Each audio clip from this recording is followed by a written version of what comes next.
orang tomak itu ibarat kayak anjing. Anjing itu kamu kasih makan ya tetap melet, menjulur-julurkan lidahnya, kamu ndak ya ndak. Imam Nawawi ditanya, ma wajusibbi, lalu wajah tasbihnya di mana? Beliau menjawab fit tomak. Jadi anjing punya dua sifat yang berlawanan. Di bab ilmu dipuji, nggak ada hewan yang mudah menerima ilmu kayak apa? Anjing. Sehingga Quran mengistilahkan wa ma 'allamtum minal jawarihi mukallibin. Hewan yang mudah diajari itu oleh Quran dibahasakan sudah menganjing. Karena anjing adalah hewan yang paling mudah apa? Diajarin. Itu diakui oleh Quran wa ma 'allamtum minal jawarihi mukallibin.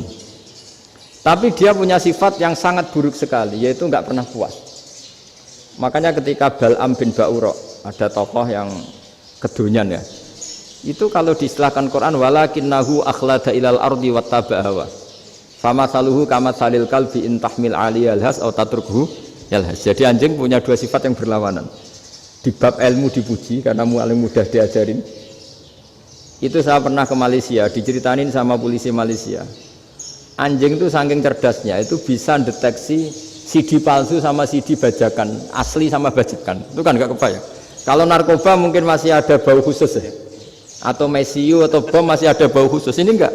Anjing itu dilatih ngecek CD yang asli sama yang palsu. Wah itu kebablas itu pinternya itu. Itu harganya itu 1 miliar lebih, paling mahal. Jadi mungkin bisa deteksi ini dosen betul apa abal-abal itu bisa. Itu kiai betul apa kiai pesanan itu mungkin bisa. Itu saya punya kitab namanya Al-Hayawanul Kubro. Itu cerita prestasi-prestasi hewan. Itu yang berkuras-kuras sampai berjilid-jilid. Itu ya cerita anjing. Nggak ada hewan sebaik anjing. Di bab itu ya, di bab sampai ya tadi ada anjing yang sangat loyal sama majikannya. Loyalnya Masya Allah, sopannya Masya Allah. Anjing itu mbok lama berbakti sama sampean, nggak mau tidur di ruang tidurnya sampean, dia tetap tidur di luar. Corong Jawa nggak ngelama. Suatu saat si raja ini minum, wisata minum. Pas mau minum diterjang sama anjingnya sampai tumpah. Kecewanya raja ini itu karena selama ini anjingnya sopan sekali. Sekedar ganggu di ruangannya nggak pernah, malah ini mau minum, minuman yang disukai diterjang anjingnya tumpah. Marah kan anjingnya di mana? Ternyata apa? Minuman itu anjing ini tahu kalau minuman itu beracun, diracuni oleh musuhnya. Itu saking hebatnya anjing sampai ketika ngawal rajanya itu tidak sekedar ada penjahat atau maling, bahkan trik-trik kayak minumannya diracun oleh orang lain itu anjingnya tahu. Sehingga pas mau diminum diterjang sampai terus supaya nggak keminum. Makanya Quran istilahkan anjing itu apa? Wa ma 'allamtum minal jawarihi mukallibin. Hewan piaraan yang kamu ajarin nanti sampai sepinter anjing. Makanya Ashabul Kahfi itu ketika ngajak anjing tadi, beliau tidur, anjing itu tidurnya bil wasit, wakal buhum basitun zira'aihi bil wasit. Jadi dia tidur dalam posisi siaga. Loh coba, anjing itu nggak pernah sekolah, karena dia posisi menjaga, tidurnya itu kayak siaga gini, bukan ngorok semadep ke atas terlentang, itu enggak. Andai kan dia tidur terlentang itu kan yang mau mengganggu kan, wah sunai turwa, itu enggak. Dia tidur posisi siaga, makanya disebut lawit tolak ta'alaihim lawalaita minhum firoron. Kalau kamu melihat anjing itu pasti lari, karena dia posisi siap merekam. Jadi tidur tapi posisi siap merekam. Jadi matanya tetap terbelalak kayak siaga. Padahal itu enggak diperintah, ya dia memang punya nalar untuk itu. Ini yang disebut wa ma 'allamtum minal jawarihi mukallibin. Dan dalam teori modern juga gitu. Tapi dalam hukum Islam yang dianut mazhab Syafi'i itu anjing tetap najis. Ya sudah, najis ya najis, tapi ada mazhab lain yang mengatakan tidak najis. Tapi tidak usah ngurmat anjing, geger nanti kalau rektor kampus punya anjing. Tapi ilmu itu bagus untuk kelangenan kadang. Andai kan tidak ada mazhab Malik, maka kita kesulitan menceritakan Ashabul Kahfi yang hewan piaraannya itu anjing. Tapi misalnya anjing disucikan, kita juga nanti susah menjelaskan hadis Nabi malaikat itu tidak masuk rumah yang di situ ada apa? Anjing. Maka ilmu itu makanya kata Imam Sa'roni, sebagian ilmu itu memang kelangenan, tapi nggak boleh jadi praktek. Tapi harus ada. Misalnya begini, contoh paling gampang. Api dalam mazhab Syafi'i kan alat pensuci hanya dua, air dan tanah. Ya saya ulang lagi, air dan tanah, yaitu tanah untuk mensucikan najis anjing. Imam Abu Hanifah menambahkan api. Mazhab Syafi'i itu agak kesulitan ketika ada batu bata dibikin dari tanah-tanah yang bercampur kotoran. Mazhab Syafi'i akan kesulitan karena di situ ada najis yang jadi materinya bata. Hukumnya gimana kalau nanti dipakai masjid? Tapi barokahnya ada beberapa mazhab. Abu Hanifah mengatakan dan api. Jadi apa tadi air, tanah, api. Alasannya masuk akal. Ketika usatul mukminin, orang-orang mukmin yang ahli maksiat itu sebelum masuk surga, kalau dia dosanya banyak itu dibakar dulu supaya suci. Emas itu untuk memisahkan dengan materi lain juga harus dibakar. Berarti api termasuk alat. Artinya gini, batu bata yang materinya dari tadi najis sekalipun ini menjadi suci karena ngalami pembakaran. Tapi kata Imam Sa'roni, ilmu ini hanya sebagai ilmu. Jangan sampai kalau kamu mau wudhu gak ada air terus membakar diri lah, ini ribet kan. Jadi ilmu itu sebagian memang untuk kelangenan. Karena kita butuh.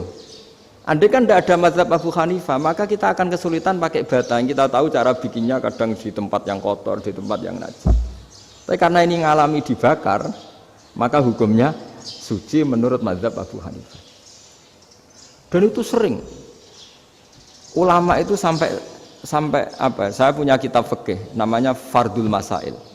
Pengandaian ada masalah. Jadi masalah itu belum terjadi tapi diandaikan. Misalnya kayak di Texas. Bumi itu bulat bola. Texas itu kalau dibor itu pas Ka'bah. Lalu kiblatnya di mana? Bumi ini kan hanya rubuk-rubuk seperempat. Yang ada arah itu seperempat. Tapi kalau Ka'bah itu sama Texas atau Texas dengan Ka'bah itu lalu kiblatnya mana? Wong sudah bebas arah. Maka ilmu mengatakan mara'ahu muslimuna hasanan fawa indahu hasanun. Kamu jangan nuruti ilmu hakikat tapi nuruti mindset. Kalau mainstreamnya orang banyak seperti itu, mindsetnya orang sana misalnya Ka'bah sana ya ikut sana. Tapi ini tidak mewakili hakikat karena kalau yang 380 derajat itu kan terus ribet. Makanya ini kesulitan di bab-bab fikih. Ya saya ulang lagi, kesulitan di bab-bab fikih. Makanya fikih itu selalu bicara, misalnya gini, ada orang sholat. Saya ulang lagi. Setelah salam pertama dia kentut, itu sholatnya batal apa enggak? Itu lama berdebat. Yang dikatakan rukun sholat itu salam pertama. Sehingga orang kalau sudah salam pertama, maka sudah keluar dari sholat. Maka kalau kentut enggak apa-apa, wong yang keluar dari sholat itu salam pertama. Tapi lalu pertanyaannya, kenapa Nabi salam 2 kali? Lalu yang kedua gunanya apa? Ribet kan, partai ini kalah pasti kalau ditanya gitu. Tapi kalau ditanya dibalik, sholat itu satu ibadah yang dimulai dengan takbir, yang diakhiri dengan salam. Berarti salam pertama itu pengakhir apa nunggu salam kedua? Pertama, di semua ulama bilang salam pertama. Kalau salam pertama sudah pengakhir, berarti pembatalan setelah itu nggak punya efek, nggak punya akibat. Itu kan ribet. Debat fikih itu memang ribet. Fikih itu memang senam otak karena pertanyaannya mirip-mirip seperti itu. Nah, sampean milih mana? Milih salam pertama apa salam kedua? Pasti ulama milih salam pertama. Jadi anehnya fikih itu di situ. Misalnya orang mati, takbir itu berapa kali? 4 kali. Andai kan takbir 5 kali itu batal apa enggak? Satu ulama mengatakan 5 kali itu batal. Karena rukunnya sholat jenazah itu takbir 4 kali. Berhubung ini rukun, kalau nambahi ke 5, berarti menambahkan rukun. Kayak kamu sholat rukuk 2 kali kan batal. Sujud 3 kali batal karena menambahkan apa? Rukun. Berarti kalau takbir 5 kali batal. Tapi pertanyaannya, takbir itu adalah wiridan biasa, sehingga kalau ditambahkan nggak punya akibat batal. Jadi perdebatan ulama itu kadang ya lucu. Kayak kemarin Pak Haris pas pertama bertamu ke sini mau ngundang saya tak ceritain. Dulu sholat jenazah itu pasti mayat di depan. Karena lazimnya sholat jenazah itu mayat di depan. Tapi mulai dulu ulama sudah berpendapat, andai kan jenazahnya di belakang pun tetap sah. Fa'innal jenazah laisat bi imamin. Karena jenazah itu tidak imam. Kenapa harus di depan? Oh, tidak imam kok harus di depan. Itu mulai dulu. Sehingga ketika Arab Saudi pernah mengalami tragedi, ada orang yang dibungkus kayak mayit, ternyata senjata. Setelah di dekat Ka'bah dipakai. Dulu tragedi tahun berapa itu? Pokoknya pernah ada tragedi itu. Semenjak itu Arab Saudi kalau ada orang mati tetap di kamar mayit, terus ada sholat jenazah. Padahal mayitnya di belakang yang jamaah. Jadi meskipun kita tidak akan bikin ajaran baru jenazah di belakang, ya tidak keren, kasihan kan. Tetap biasanya di depan ya di depan. Tapi meskipun jenazah ini di depan, kita tetap berpendapat, andai kan di belakang tetap sah, tapi nggak usah dipraktekkan. Nah, pentingnya ilmu ini begini. Saya misalnya di Rembang, boleh nggak nyolati ghaib jenazah yang di Surabaya? Boleh kan? Padahal yang kita solati di belakang. Jadi ilmu itu penting. Cocok nggak cocok, nama ilmu itu penting.